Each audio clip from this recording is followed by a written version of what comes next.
Do you ever stop explaining yourself and then realize how much of your life has been built around being misunderstood? This isn't a video about clarity. It's about what comes after. The feeling where your body finally lets you feel all of the grief that you've spent your life protecting yourself from fully feeling.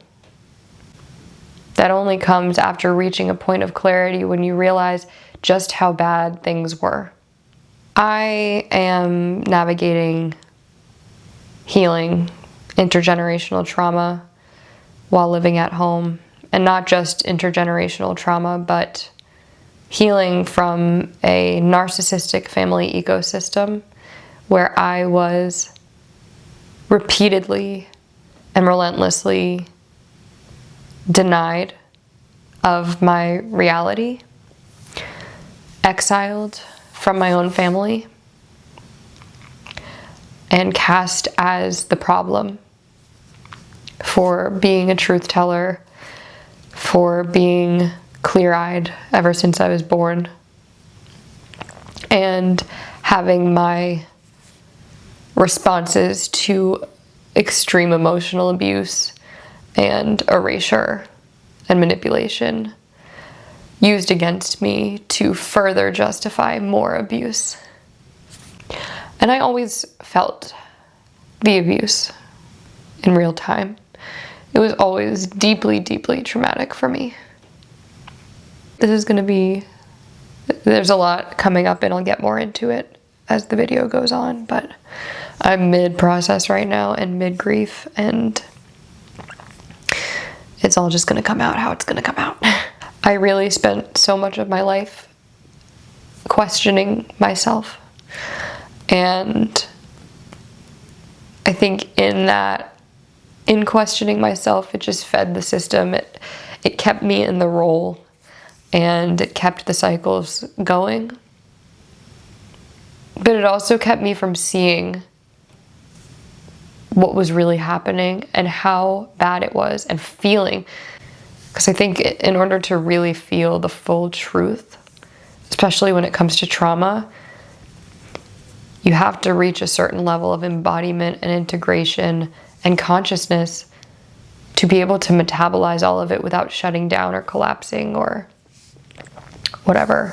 This part of healing is such a weird space because glimpses come back, memories that I forgot about completely, and it hits you raw, like it just happened. But then you also feel like a truly different person. And so when those memories come up, you're like, oh, that's my inner child. That's still so me. But also you're like, but I'm also so different. And things are so different. But I also think that, like, when you have clarity, on one hand, it leads to this deep, deep grief and full processing of everything, which is both incredibly painful and also kind of liberating, because you can finally process it in a conscious way, which when you're in survival, you can't. That's why it stays in the body, because your body's holding it, because it's not safe to process. It's not safe to find that clarity, yet you're still finding safety within whatever system or relationship or dynamic or whatever it is. So your body's not going to let you see it clearly or metabolize it fully for that reason. And then there's the other side of it, where I also have developed such a trust with myself and with my body. Like, in other words, like when I think back to these memories of myself and my inner child, and I remember how it felt. There was this one memory, my mom actually brought it up to me today as a rare and very minimal, but a start to some reflection and accountability. She brought up this memory where my family was on a plane flying somewhere, and my dad was sitting, like, we were all in one row, but there was like an aisle between us, and my dad was here. There were 2 seats here and then the 3 seats here, because we're a family of 5. And I was sitting with my sisters, the three of us were all together. And my mom and dad were sitting together. And I got up to go to the bathroom. And when I came back, my mom took my seat, and without my consent, and forced me to sit with my dad. And it was, I mean, like, truly, if you can imagine being exiled from like a cliquey table in middle school, it was that. But my family,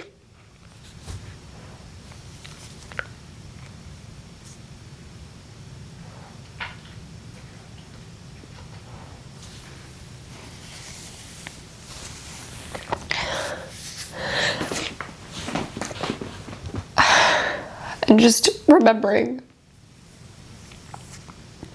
that poor version of myself, such a different person, truly, like, physically, mentally, on every capacity, but she was still me.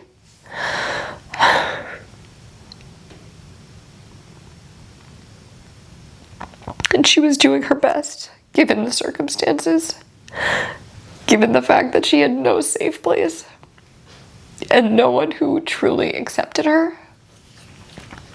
And she was still just a teenager. And there were so many, so many examples of stories like that.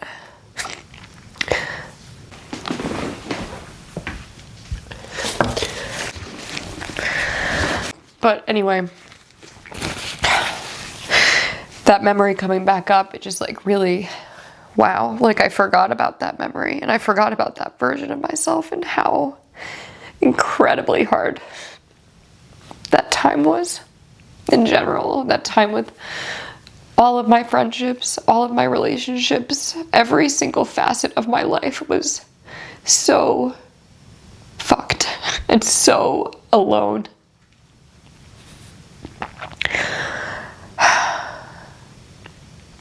But the reason I'm in this video right now is because, well, what I was going to say is, when I think back to that version of myself now, I think I'm right here with you. You're not alone. I'm here with you. And I know that you can't see that or feel that, but I don't think we really understand time. And I don't know. I was always there for her. I know that sounds crazy, especially to like an old paradigm lens, but it makes so much sense to me, and it feels so true in my body. And with that as well, like, I'm here for myself now, and I know my future self is here for me now, and they're all like just all this, the same me, but in different versions and iterations, all standing together, holding hands, like moving through this crazy complex web of abuse and distortion and trauma. Now, with where I am now, I'm able to just find a safe haven in that, because ever since I came inwards, and that's the only way I escaped all of it, by the way, was realizing that I was never going to find it out there. And that's a wound in of itself. I mean, that's like, this is all just like pure betrayal in the purest human form.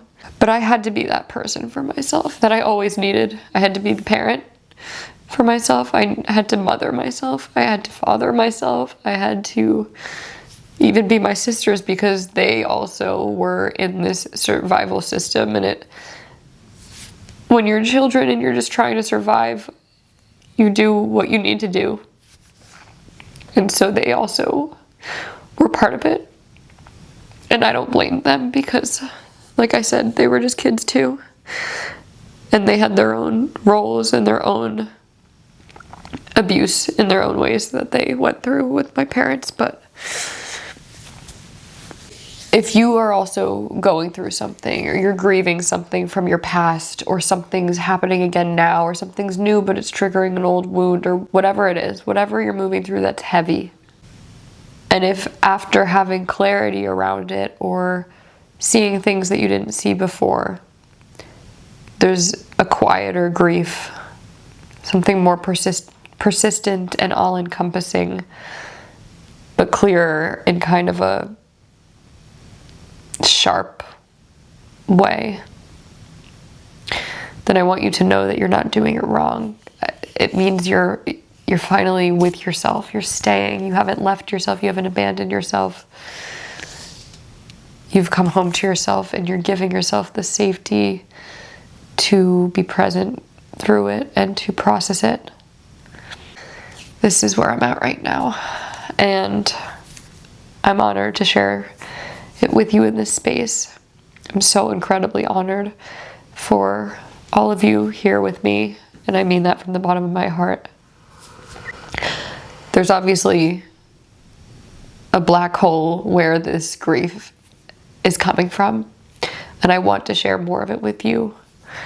And I will obviously always do my best to continue to include my healing process in my teachings and in my videos, because it's so necessary and it's so deeply connected to what we're talking about and what I'm teaching here. And I also hope that you do find empowerment and inspiration in my story, even though I haven't really talked too much about it yet fully in a clear, cohesive way. But just in me showing up and bawling my eyes out around my deepest life traumas and wounds on YouTube, the fact that I'm here doing this, just know that if I was able to get from where I was to where I am now, truly anyone could. And I really do mean that.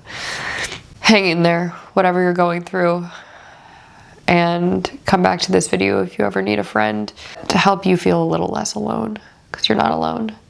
I'm here with you. Don't forget that you can choose to be your biggest support and your biggest love. In fact, you already are. You just have to tune into that part of you. Okay, I'm gonna end this here, and I'm gonna go just